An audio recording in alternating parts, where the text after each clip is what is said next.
여러분 안녕하십니까? 김하인 쌤입니다. 중개사법 한 번에 끝나는 이론 강의를 시작하겠습니다. 먼저 제1강 진행합니다. 일단 여러분들이 중개사법 교재를 구입하실 분은 다음 사항을 참고해 주세요. 이 두 가지입니다. 요약집 합격서가 있고 좀비기출 문제집이 있습니다. 이 두 권을 동시에 구입하실 때는 약간 할인 혜택도 드리고 있습니다. 구입하실 분은 이 계좌에 송금하시고 핸드폰 문자, 반드시 핸드폰 문자로 이 네 가지를 정확히 기재하셔야 됩니다. 특히 4번 교재명은 꼭 과목, 중개사법 또는 민법 그리고 교재명까지 꼭 적으셔야 배송하는데 착오가 없습니다. 필요한 책 구입하시면 되겠습니다. 자, 이론 강의는 딱 한 번에 끝나고 좀비 기출 특강은 매일매일 진행하고 있죠. 근데 이론 강의는 일주일에 수요일마다 올려드리고 있습니다. 일단 중개사법도 법이기 때문에 법의 체계를 보겠습니다. 법도 더 높은 법, 하위법이 있겠죠. 우리나라 가장 높은 법이 헌법이고 헌법 밑에 법률, 법률 밑에 명령, 명령 밑에 조례가 있죠. 헌법은 국민의 의사를 담은 법이죠. 그래서 헌법을 개정하려면 국회의원들이 마음대로 할 수 없죠. 마지막에 국민투표를 통과해야 됩니다. 그 다음 무슨 법 또는 법률 이렇게 끝난 것들을 다 법이나 법률이라 부릅니다. 그래서 공인중개사법 끝나죠. 국토계획 및 이용에 관한 법률 끝나죠. 그럼 법은 원래 국회에서 만들어야 되는데 국회의원들이 전문 지식이 부족하죠. 이들이 쌈만 잘하지 지식이 부족하니까 법에 상세한 걸 만들 수 없습니다. 그래서 국회에서는 법의 큰 틀을 만들고 세부적인 것은 행정부의 위임에서 행정부에서 만든 걸 명령이라 하죠. 행정부 짱이 대통령이라 대통령령이 있습니다. 같은 말로 시행령 그래요. 한 글자로 령인데 우리 두음법칙이 있으니까 영이라고 표기하죠. 다음 대통령 밑에 국무총리나 각 부 장관들이 있습니다. 걔들이 만든 걸 부령 시행규칙이라고 합니다. 우리 공인중개사법도 여기가 공인중개사법이죠. 밑에 대통령령과 국토교통부령이 있습니다. 그럼 여기 명령까지는 전국이 다 적용되는데 조례에는 지방의회에서 만든 거죠. 그 지역, 그 지방에만 적용됩니다. 우리 중개사 시험 과목이 법 과목이 약 20개인데 헌법은 포함되지 않고 20개 다 여기에 속합니다. 그리고 법이 있다면 밑에 명령까지 시험에 나옵니다. 그래서 이것을 법령이라 했죠. 법령. 그럼 법에 있으면 그에 관한 대법원 판례도 공부하는데 특히 우리 공인중개사법은 판례가 더러 잘 나옵니다. 근데 판례가 많지 않아요. 그리고 재밌습니다. 중개하실 때 써먹을 수 있어요. 그래서 우리 법령과 판례까지 같이 공부하겠습니다.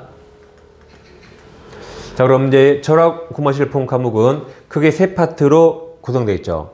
1편 중개사 법령, 2편 부동산 거래 신고 등에 관한 법령, 그 다음에 중개실무 세 파트인데 이 법령이 약 24문제, 27문제 나오고 있고 이 부동산 거래 신고법이 5개에서 7개 정도 나옵니다. 통상적으로 이래요. 중개실무가 7개에서 9개 정도 나오겠습니다. 그럼 이 공인중개사 법령은 공부를 조금 하시면 다 점수가 잘 나옵니다. 그래서 고득 좀 하려면 이 두 파트에서 잘 하셔야 됩니다. 이쪽 파트가 상당히 까다롭죠. 그리고 중개실무는 뭐 말이 실무지 다 법입니다. 거의 민법과 연관된 거라 생각하시면 되겠습니다. 그러니까 제가 민법과 중개사법을 같이 하니까 여러분들이 이 파트에서 큰 도움을 얻을 수 있습니다. 자, 그럼 이제 제1편 공인중개사 법령을 공부하겠습니다. 이 중개사법은 강의 노트가 없거든요. 그래서 제가 이렇게 여러분 합격서, 요약집, 페이지 수를 이렇게 적어드리니까 페이지 보시면서 여기 밑에 번호까지 똑같거든요. 그래서 제가 책을 일일이 체크 안 하더라도 여러분들이 그 번호 보고 쭉 따라오시고 그렇게 복습하시면 되겠습니다. 먼저 최종 목적은 예전에 이건 10년 전에 시험에 나왔는데 지금은 거의 안 나옵니다. 읽어만 보겠습니다. 제1조 목적, 이 법이 무슨 법이죠? 공인중개사법. 지금 중개사법이니까 공인중개사법. 그럼 공인중개사법 6글자네요. 이걸 4글자로 줄이면 뭐라 할까요? 그렇죠. 중개사법. 중개사법. 이걸 3글자로 줄이면 뭐라 할까요? 그렇죠. 중개법. 중개법. 그럼 중개법을 2글자로 뭐라 할까요? 중법? 뭐 개법? 땡. 이법. 중개사시니까 이법은 중개사법. 다음 이법은 공인중개사 업무 등에 관한 사항을 정해서 그 전문성을 재고 높인단 말이죠. 높이고 부동산 중개업을 건전하게 육성해서 국민경제 이바지함을 목적으로 한다. 뭐 좋은 말이 있다 하시면 되겠습니다. 그 다음 용어 정의는 해마다 꼭 시험에 나오고 시험에 안 나오더라도 용어를 모르면 공부할 수 없겠죠. 그래서 4페이지 계속합니다. 용어가 총 6개 나오는데 이건 거의 해마다 시험에 나옵니다. 이 법에서 사용하는 용어 정의 다음과 같습니다. 먼저 첫 단추가 중개인데, 자, 우리가 중개사를 공부하죠. 중개사라, 요건이 4가지. 4가지라는 걸 기억하셔야 돼요. 그래야 이 둘 중에 하나 빼도 금방 압니다. 그럼 자, 이 법에서 중개란 첫째, 제3조에 따른 중개사물에 대해서, 두 번째, 거래 당사자가, 세 번째, 매매, 교환, 임대차, 그바 그 권리의 득실 변경 행위를 마지막 알선하는 것을 말한다. 그리고 2차 과목에서 뭐뭐라면 여기 뭐뭐를 말한다로 끝나죠. 그럼 이것을 뭐뭐만 말한다로 읽어야 됩니다. 다시 뭐뭇을 말한다를 어떻게 읽어요? 뭐뭐만 말한다. 그러면 우리 중개사법에서 중개가 뭡니까? 이 4가지를 말한다, 만 말한다. 그걸 읽으셔야 됩니다. 그래서 요건이 4개다. 그 다음에 이제 공인중개사가 나왔죠. 이건 여러분 책에 동그라미랑 같이 돼 있잖아요. 요건이 1개라는 걸 기억하세요. 1개. 그러니까 공인중개사랑 이 법이 외국법입니까? 공인중개사법은 우리 국내법. 이 법에 의한 공인중개사 자격 취득한 자만 말한다. 그러니까 요건이 하나죠. 딱 하나. 그냥 자격 취득한 자. 다른 말 들어가면 틀립니다. 그냥 자격 취득한 자. 그래 끝나야 돼요. 그럼 자격증 따면 다 공인중개사입니다. 그럼 일 않고 장롱면허도 공인중개사. 취업하면 이자가 소속 공인중개사. 자기 사무실 개업하면 개업 공인중개사. 아무튼 다 공인중개사예요. 장롱면허까지 다 공인중개사. 요건 하나. 자격 취득한 자. 그럼 시험이 이래 나와요. 공인중개사라면 이 법에 의한 공인중개사 자격을 취득하여 중개업에 종사한 자를 말한다. 틀렸죠? 일단 말이 길면 틀려요. 짧아야 된다. 그냥 자격 취득한 자. 여기서 끝나야 됩니다. 다음 세 번째. 중개업은 글자가 3글자죠? 그러니까 요건이 3개다, 3개. 이제 중개업이라면 첫째, 다른 사람 의뢰에 의해서. 둘째, 일정한 보수를 받아야 돼요. 그러니까 보수를 받지 않으면 중개업이 아닙니다. 셋째, 중개일 업으로 행하는 업이 계속적, 반복적 한 거죠. 그러니까 우연히 한번 하는 건 업이 아닙니다. 요건이 3가지다 기억하세요. 글자 3개, 요건 3개입니다. 그 다음, 이제 개업공인중개사 사람은 이제 사무실 개업한 자를 말하죠. 이 법에 의해서 중개사무소 개설 등록한 자를 말한다. 이것도 요건이 딱 1개입니다. 사무소 등록한 자. 그럼 등록이 뭐죠? 그럼 자동차 등록증이 있죠. 이렇게 내 이름으로 중개업 하겠다고 시군구에 내 이름을 올리는 걸 말합니다. 올려요. 그럼 자동차 등록하면 등록증 받듯이 이 등록 신청하면 등록증을 받습니다. 그래서 내 이름을 올린다 이 말이죠. 그러니까 우리 중개사법에서는 사장님을 뭐라 불러요? 개업공인중개사, CEO, 대표이사 다 뭐란다? 개업공인중개사. 사장님입니다. 다음 종업원이 2명이에요. 고용인이 2명인데 일단 얘는 공인중개사라 자격증이 있습니다. 얘는 자격증 없어요. 그러니까 중개사무소 들어가면 사람이 크게 2부류예요. 2부류. 남자 여자가 아니라 자격증 있는 사람과 없는 사람 2부류입니다. 그럼 자 고용인, 우리 법에서 종업원은 고용인이라고 부릅니다. 피용자를 하잖아요. 고용인이 종업원이다. 그럼 자, 소속 공인중개사 사람은 개공에, 제가 개공 그래요. 개공에 소속된, 공인중개사 이 말 빠지면 틀립니다. 공인중개사 있는 거 확인하셔야 돼요. 가로 열고, 개공인, 법인, 우리가 중개법인 차릴 수 있죠? 그 법인, 법인의 사원 또는 임원으로서 공인중개사 한 자를 포함하죠? 제외하면 틀립니다. 포함한다. 그리고 하는 일이 두 가지예요. 첫째, 자격증이 있으니까 중개업무 수행할 수 있고, 두 번째, 개공의 종업원이죠? 그러니까 개공의 중개업무 보조도 한다. 그러니까 커피도 타라면 타야 되고, 타이핑 칠하면 쳐야 됩니다. 그래서 중개업무도 할 수 있고, 커피도 타야 된다. 근데 여기 아까 법인의 사원 임원 포함 그랬죠? 그럼 법인이 무슨 말인가? 잠깐 보고 오겠습니다. 우리가 자, 권리주체는 자연인과 법인이 있죠. 자연인은 우리처럼 숨 쉬는 사람이고 법인은 무생물이죠. 우리 사람이 편리하게 살기 위해서 만든 로봇 같은 무생물, 인위적인 사람입니다. 자, 그럼 자연인은 어머 몸에서 출생했을 때부터 맥박이 끊길 때까지 권리주체가 되는데, 법인이 출생하려면 뭘 해야 되죠? 설립 등기해야 되고 사망 해산 보시면 돼요. 그래서 법인은 설립 등기 시부터 해산 시까지 권리주체가 됩니다. 근데 이 법인이 인적 구조가 크게 세 단계 인적 구조가 있습니다. 법인의 가장 높은 사람이 대표 바로 밑에 사람이 사원 또는 임원입니다. 그러니까 우리 초등학생들이 야, 너희 아빠 직업 뭐야? 우리 아빠 회사원 할 때 그 사원이 아니에요.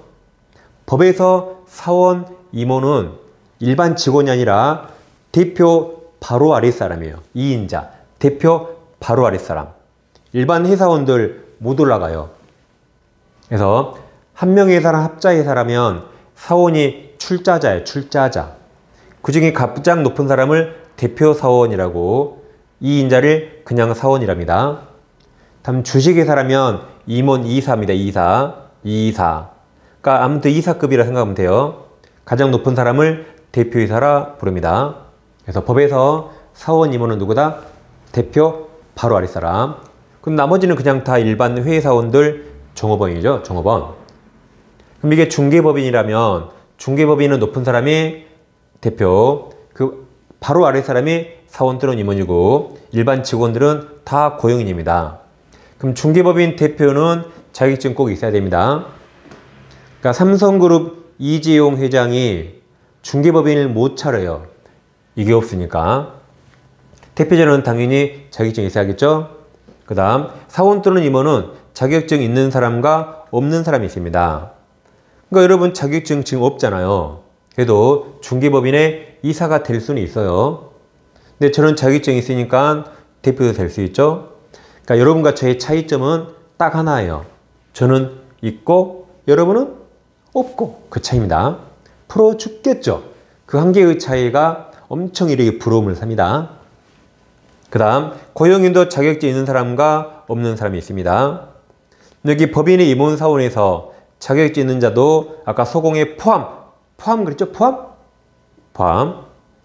그럼 여기 임원사원 중에 자격증 없는 사람도 이사라 목에 힘은 줄 수 있어요. 목에 힘. 근데 자격증 없으면 중개업은 못합니다. 그냥 커피나 타야 돼요. 커피. 그래서 목에 힘을 주고 커피 타는 겁니다. 자격증 있는 사람들만 중개업무를 수행할 수 있습니다. 그래서 법인은 이제 인적 구조가 크게 3단계다 기억하세요. 그래서 다시 이제 소공에는 개공인 법인의 사원 또는 임원으로서 공인중개사자도 소공에 포함한다. 다음 6호 중개보조원은 자격증 없습니다. 그럼 중개보조원이라면 공인중개사가 이 말을 꼭 써줘야 돼요. 아닌 자, 자격증 없다. 다음 밑에 읽으실 때 중개업무 수행 들어가면 틀립니다. 자격증 없으니까 중개업무 수행할 수 없습니다. 그래서 개공에 소속되어서 중개대상물에 대한 현장 안내 및 일반 서무 등 개공의 중개업무와 관련된 단순 업무 보조자를 말합니다. 자, 그럼 고용인이 두 종류죠. 소공과 보조원. 차이점은 A는 공인중개사, 보조는 아닌 자. 두 번째 차이점, 소공은 중개업무 수행할 수 있지만 보조는 할 수 없습니다. 그리고 아까 말씀드렸지만 뭐뭐를 말한다로 끝나면 뭐뭐만 말한다로 읽으시라 했죠. 두 명 공통점은 다 밑에 소속되어 있다, 다 소속되어 있는 거죠. 그 차이점 두 가지 그리겠습니다. 이들을 잘 기억하세요. 자, 그럼 문제 한번 확인해 볼까요? 자, 이 문제는 다 여러분 기출문제 다 있어요. 자, 법령상 용어 설명 틀린 겁니까? 여기 뭐뭐를 말한다 그랬죠? 뭐뭐만 말한다. 1번 중개는 우리가 중개사를 공부하니까 중개사 요건이 4개다. 그럼 첫째, 중개 대상물에 대해서. 둘째, 거래 당사자간. 셋째, 매매, 교환, 임대차, 그밖의 권리의 득실 변경 행위를. 네 번째, 알선하는 것만 해서 정확히 맞았네요. 2번, 개공은 요건이 하나다. 사무소 개설 등록한 자만 해서 맞았습니다. 3번, 중개업은 글자가 3글자라 요건이 하나, 둘, 3개, 3개. 첫째, 다른 사람 무리에 의해서. 둘째, 일정한 무엇을 받고. 셋째, 중개를 업을 행한 걸 말합니다. 4번, 개공인 법인의 사원 또는 임원으로서 공인중개사한 자는 소공에 아까 포함한다 그랬죠? 이게 정답이네요. 5번, 중개보조는 공인중개사 아닌 자 이 말을 꼭 쓰라 그랬죠? 그리고 중개업무 수행 들어가면 틀립니다. 자, 개공에 소속되어서 개공의 중개업무와 관련된 탄선업무 보조한 자만 해서 맞았습니다. 정답은 4번. 한 문제 더 볼까요? 법령상 용어 설명 옳은 겁니다. 우리 가로는 보는 거 아니에요. 우리는 법조문과 판례만 나오니까 굳이 우리는 괄호 볼 필요 없습니다. 1번 공인중개사 외국법 틀렸죠? 2번 국내법에 따라 자격체간자를 말하죠. 2번 중개업은 글자가 3글자라 요건이 3가지. 첫째, 다른 사람 의뢰에 의해서. 둘째, 보수를 받아야 되죠. 중개를 업으로 하는 거, 이게 틀렸네요. 3번, 개공인 법인의 사원으로서 중개업무 수행하는 공인중개사는 아까 소공에 포함된다 그랬죠? 포함된다. 4번, 중개보조는 개공인에 소속된 공인중개사가 아닌 자가 빠졌죠? 아닌 자. 5번이 정답이겠네요. 개공행위가 손해배상 책임을 발생시킬 수 있는 중개행위에 해당한지는 개공이 주관적 의사가 아니죠. 객관적 맞습니다. 객관적 보아 사회통념상 거래 알선 중개를 위한 행위라고 인정되는가 판단해서 객관적 판단이죠. 5번이 정답입니다. 어때요? 용어 정의는 아까 요건이 몇 개인가를 기억하시면 실수하지 않습니다. 자, 그럼 이제 고용인은 아까 2가지였죠. 소공과 보조. 얘는 자격증이 있으니까 중개 업무 수행할 수 있지만 보조는 말 그대로 보조만 하고 중개 업무 수행할 수 없습니다. 예를 들어 중개사무소가 있어요. 이렇게 개공이 있고 소공도 있고 보조원도 있습니다. 근데 고객이 사무소 전화하면 누가 받아요? 쫄따구가 받아야지. 쫄따구가. 보조원이 전화를 받았습니다. 그럼 보조원은 고객에게 뭘 물어보면 중개업무 하면 안 돼요. 그러니까 중개대상물 확인 설명하면 안 됩니다. 권리관계 설명하면 안 돼요. 단순 업무 보조하고 확인 설명이나 권리관계 내용들은 자격증 있는 사람만 할 수 있습니다. 저희는 중개업무 못한다. 근데 실제로는 해요, 안 해요? 실제로 하죠. 그리고 셋 중에 이자가 돈 더 잘 벌어요. 그거 다 불법입니다. 근데 실제로는 아직도 자격증 없이 중개업하는 사람 엄청 많아요. 다 불법이지만 조심하셔야 됩니다. 그럼 이제 5페이지로 오세요. 5페이지. 이제 법조문 보셨는데 시험을 쉽게 내면 법조문을 냅니다. 법조문이 쉽다고요? 네, 쉬워요. 이제 어렵게 내면 이 상세한 내용을 물어봐요. 상세한 내용. 그러니까 법조문이 더 쉽습니다. 그럼 5페이지 1번 제목 똑같고 5페이지 양괄호 1번 정의 지금 번호까지 다 똑같습니다. 그럼 중개는 중개사 4가지였죠? 자, 그럼 예를 들어서 갑에게 X라는 부동산이 있는데 우리 개업공인중개사 갑이 우리에게 X 좀 팔아주실래요? 라고 매도 의뢰합니다. 우리 노 할 수 있죠? 노 할 수 있죠? 이 사람은 토지 전문인데 아파트 팔아달라면 노 할 수 있죠? 근데 만약에 우리 오케이 했다. 그러면 팔아주실래요? 청약. 네, 팔아드릴게요. 승낙. 그럼 청약과 승낙이 일치해서 계약이 성립하는데 이런 계약을 중개계약 또는 중개의뢰계약이라고 말하죠. 다음 평도를 찾아와서 부동산 좀 소개시켜 주실래요? 매수 의뢰. 네, 그러면 청약과 승낙이 일치해서 중개계약이 성립합니다. 근데 우리 보기에 평이 찾는 물건이 X랑 유사하더라고요. 그럼 어떻게 해야 돼요? 꼬셔야지. 그래서 둘이 매매하도록 잘 꼬셨습니다. 꼬시는 걸 뭐라 한다? 중개행위. 그래서 매매라는 이게 거래계약이 성사된 겁니다. 그럼 저기서 이 노란색 용어 3개 다 다릅니다. 다 달라요. 자, 중개행위는 누가 있죠? 개공은 혼자 있죠? 뭐 차에 태워서 물건 보여주고 이런 게 중개행위죠? 이건 법률행위가 아니고 사실행위입니다. 그럼 중개계약은 몇 건이 있어요? 중개계약은 2건 있죠. 갑과 을, 을과 병. 그럼 계약이 법률행위죠. 청약과 승낙이라는 의사표시가 일치한 법률행위. 그래서 여기도 법률행위, 여기도 법률행위. 그럼 매매가 이제 거래계약이죠. 매매, 임대차, 전세권 그런 게 거래계약이죠. 이것도 법률행위죠. 법률행위. 그래서 거래계약이 매매, 임대차 등. 중개계약은 지금 2건 있네요. 근데 중개행위는 법률행위가 아니죠. 사실행위고 을 혼자 한 거죠. 그래서 이 3개 용어를 잘 비교해야 돼요. 그래야 나중에 중개계약서하고 거래계약서가 헛갈리지 않습니다. 자, 그럼 이 법상 중개가 되려면 요건이 4가지죠. 법정 중개대상물에 대해서 거래 당사자가 매매, 교환, 임대차, 귀박 권리 득실병을 알선하는 거. 그럼 여기 보세요. 이 중개가 되려면 이게 자격증이 있나요? 여기 없죠? 그러니까 자격증이 없더라도 중개에 4가지만 있으면 중개에 해당합니다. 여기 등록 있나요? 없죠? 등록하지 않았더라도 4가지만 갖추면 중개에 해당합니다. 그 다음 의뢰 있나요? 의뢰 받지 않아도 중개될 수 있어요. 다음 보수 없죠? 보수 안 받아도 중개될 수 있다. 업으로 하라면 없죠? 그러니까 이런 거 없어도 이 4가지만 있으면 우리 법에 중개가 된다는 말입니다. 이게 용어의 정의입니다.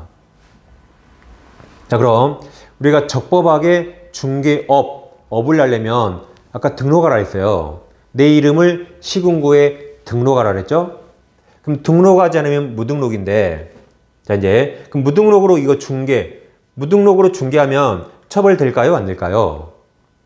무등록 중개하면 처벌되지 않습니다. 그럼 무등록으로 중개하고 중개 보수 받았네요? 무등록으로? 그럼 처벌될까요? 안 될까요? 안 됩니다. 무등록으로 중개하면 처벌 안 돼요. 중개업을 해야 처벌됩니다. 중개업하면 3-3, 3년 이하 징역 또는 3천만 원 이하 벌금으로 처벌됩니다. 그러니까 무등록한 사람에게는 업이 안 붙으면 돈 받아도 처벌 안 되는데 업이 붙어야 그때 처벌됩니다. 그러니까 무등록자에게는 업이 붙고 안 붙고가 천당과 지옥을 오가는 거죠. 이 3개를 명확히 비교해야 됩니다. 아까 중개업이 뭐라 그랬죠? 의뢰받고 돈 받고 업을 하는 거. 그걸 무등록으로 해야 처벌되는 겁니다.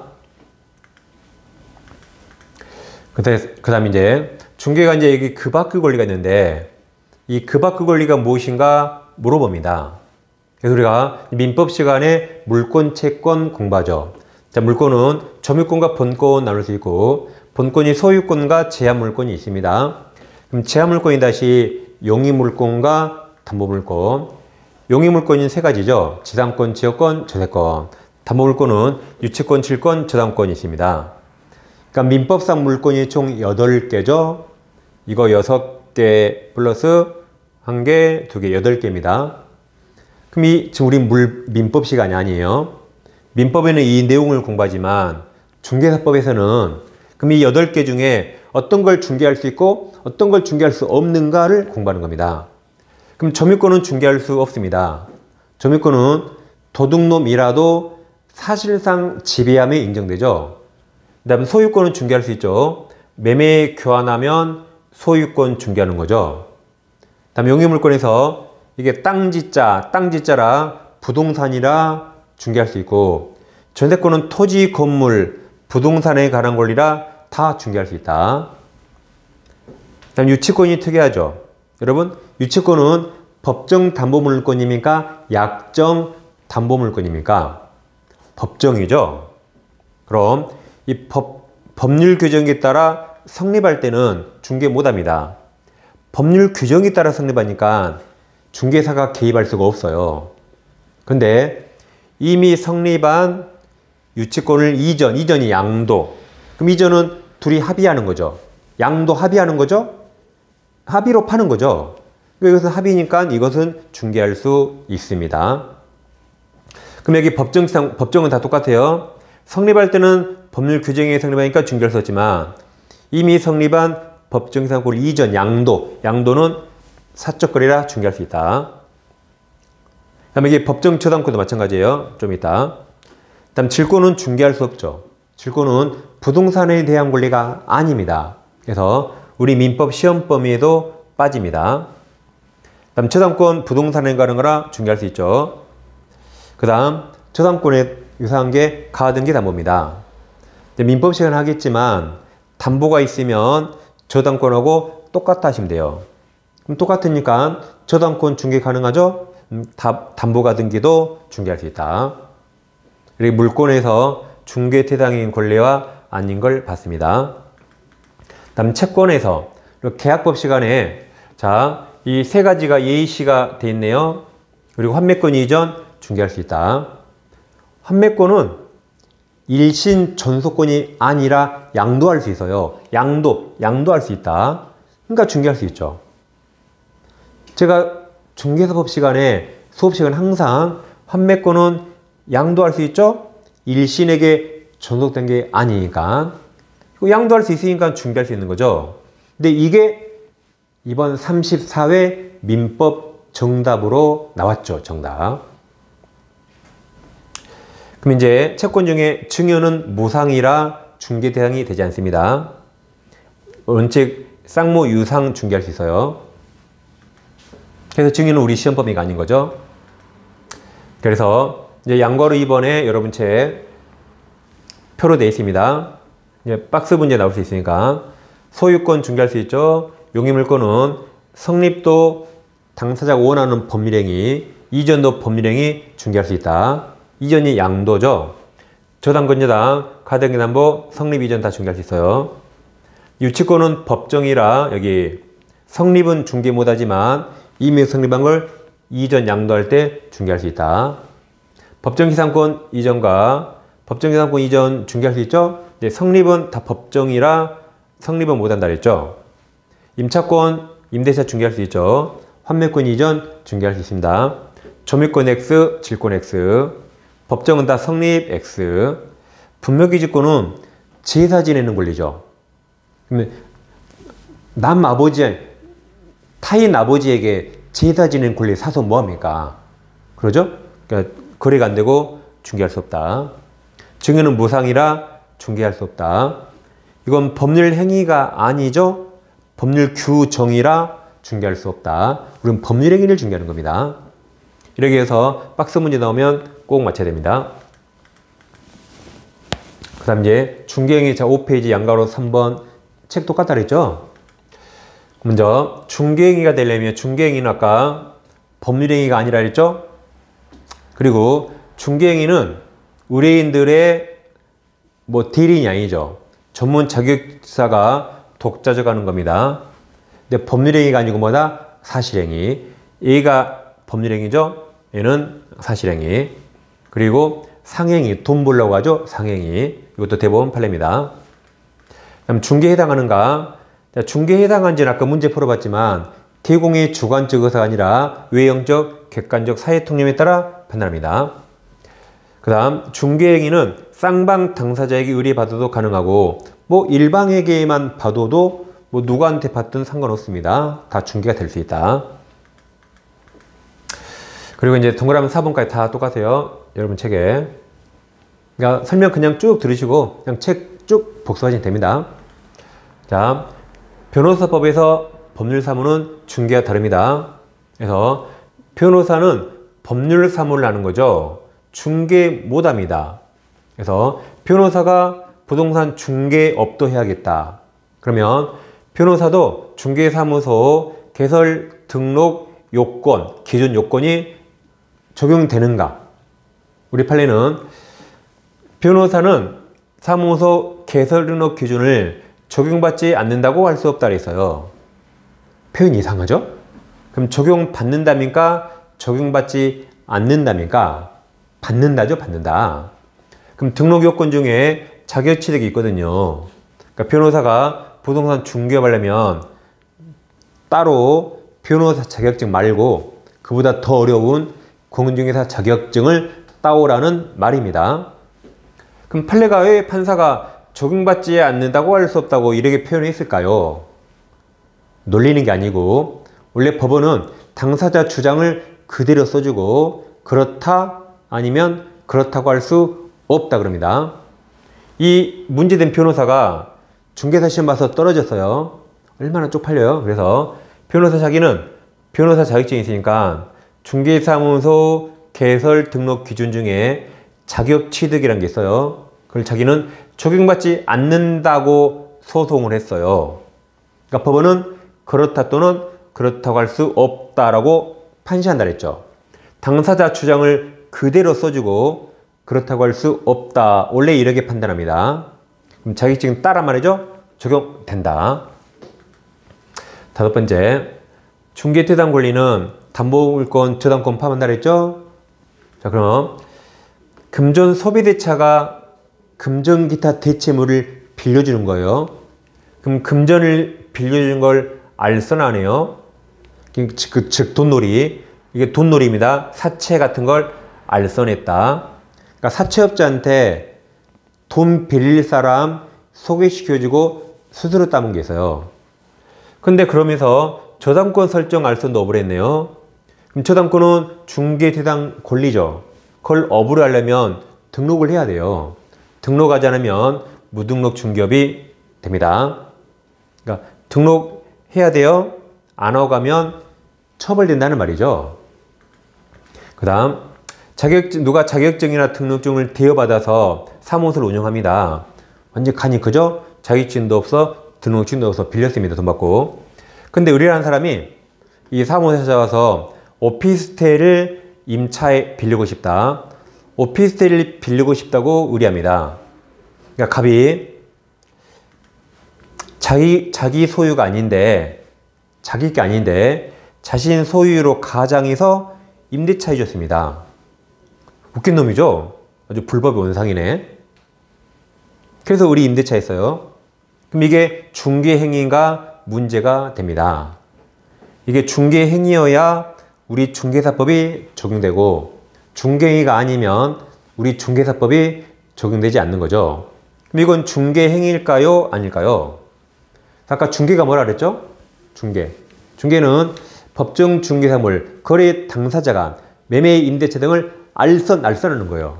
그러니까 중개는 이렇게 보세요. 중개는 이거 법률 얘기를 도와주는 거 알선하는 거예요. 중개가 뭐라고요? 갑과 병 당사자 간의 매매, 임대차 등을 알선하는 거, 투리하는 걸 도와준 거예요. 그럼 이건 투리한 걸 도와줬습니까? 자기가 임대차 했습니까? 알선한 게 아니죠. 자기가 직접 임대차 한 거죠? 그러니까 이것은 중개가 아닙니다. 중개는 도와주고 알선하는 거예요.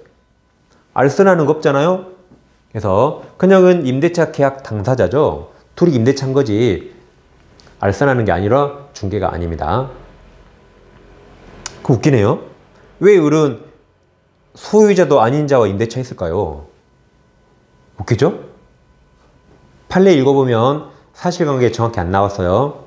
근데 제 생각에 제가 중개해봤습니다. 저 중개업 해봤어요. 제 생각에는 아마 자 보통 오피스텔 원룸 같은 건 단기 임대차가 많이 있어요. 3달, 4달.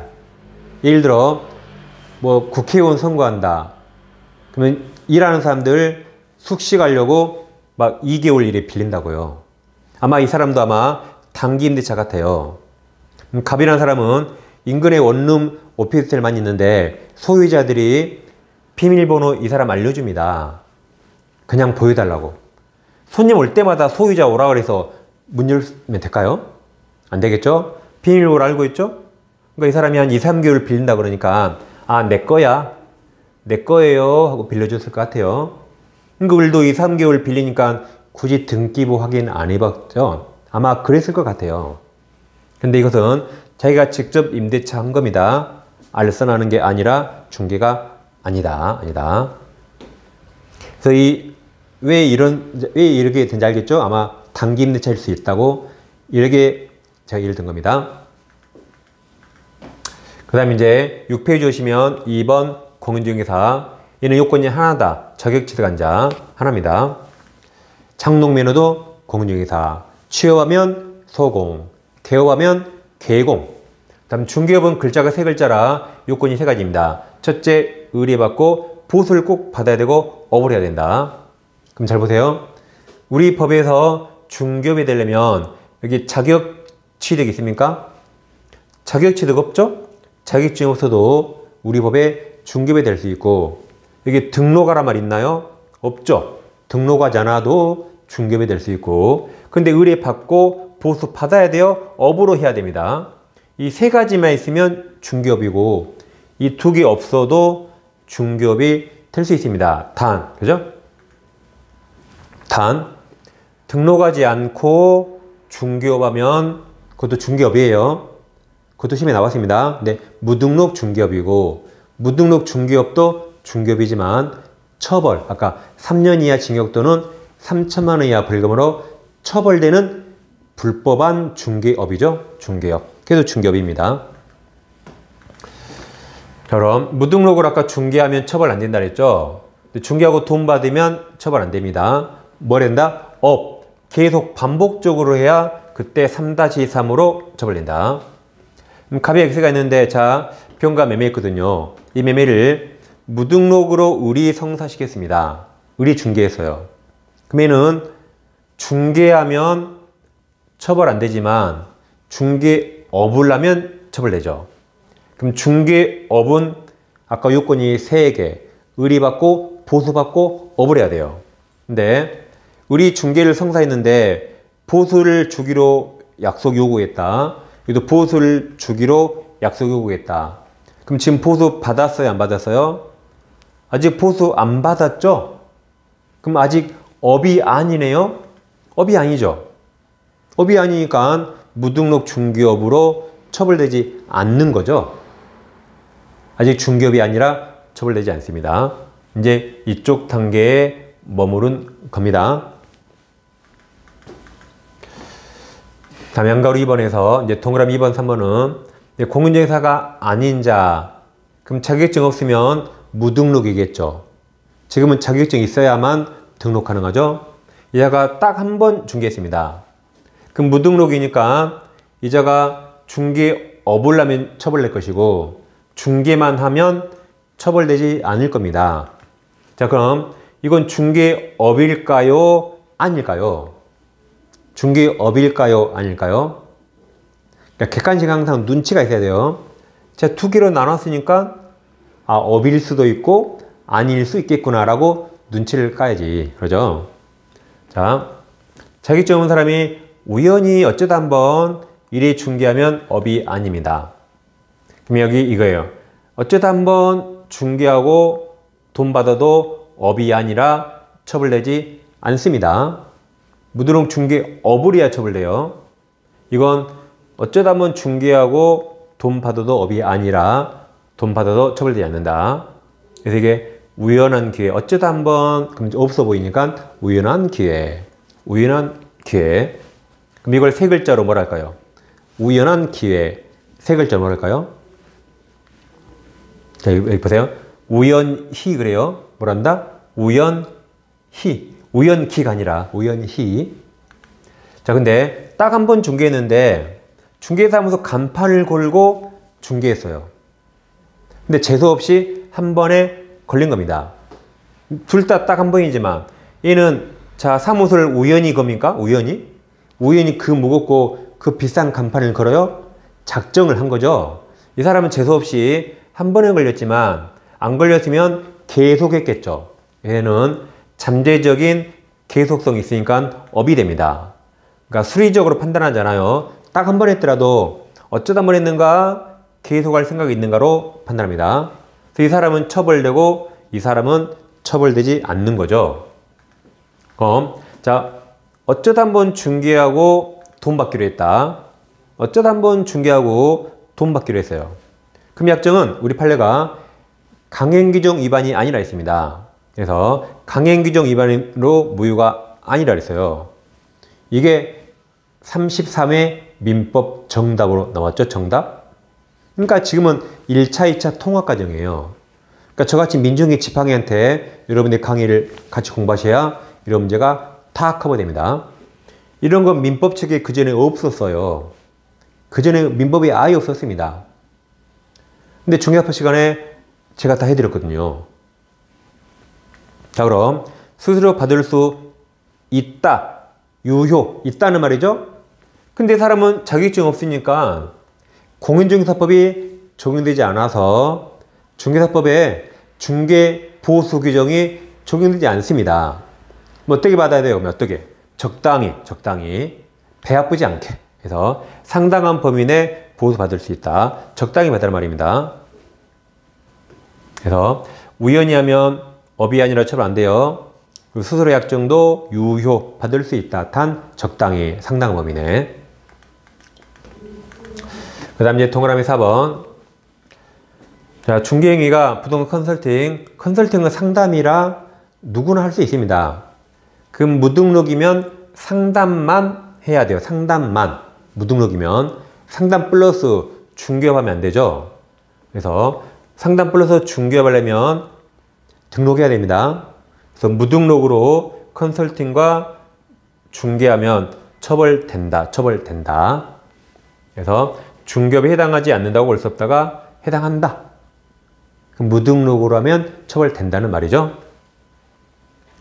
그리고 5번 중개사무소 개설 등록하지 않은 자가 다른 사람 의뢰에 의해서 일정한 보수받고 업을 했네요.